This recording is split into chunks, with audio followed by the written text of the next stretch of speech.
Ok, salutations. Donc, présentation de l'outil Rename Zemol. Rename Zemol, c'est quoi? C'est tout simplement un renamer qui est fait pour Maya, mais qui va se présenter sous la forme suivante. À gauche, on a un outliner avec un code couleur qui va indiquer quels sont les bons et les mauvais éléments. Par exemple, si je fais une faute d'orthographe ici, il va être signalé tout de suite en rouge.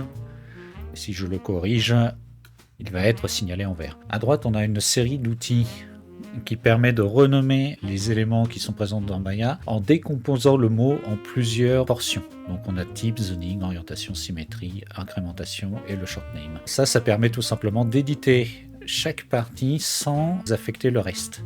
Par exemple, si je sélectionne cet objet-là et que je décide de le renommer plate disk comme c'est indiqué ici, il va juste éditer le nom mais garder le préfixe et le suffixe. Comment détecte-t-il si les mots sont corrects? Pour ça, il y a un système de lexique qui vous permet d'ajouter et de retirer des mots à volonté. Petite démonstration rapide, je crée un nouveau lexique. Ensuite, on constate donc que tous les mots actuellement sont jaunes, tout simplement parce que le lexique est vide. Et une manière rapide de le remplir, c'est de lui dire de rajouter tous les mots jaunes au lexique.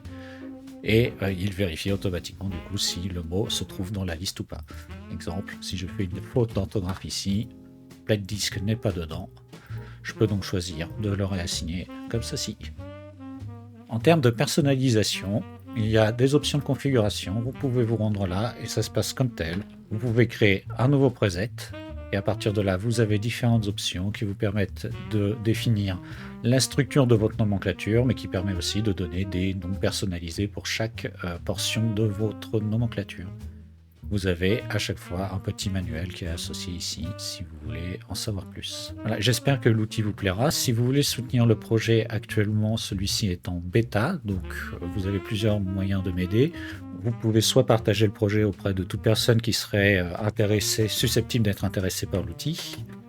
Vous pouvez vous rendre sur la page de l'outil, je vous mets le lien en description pour reporter tous les bugs ou si vous avez des suggestions aussi me les donner.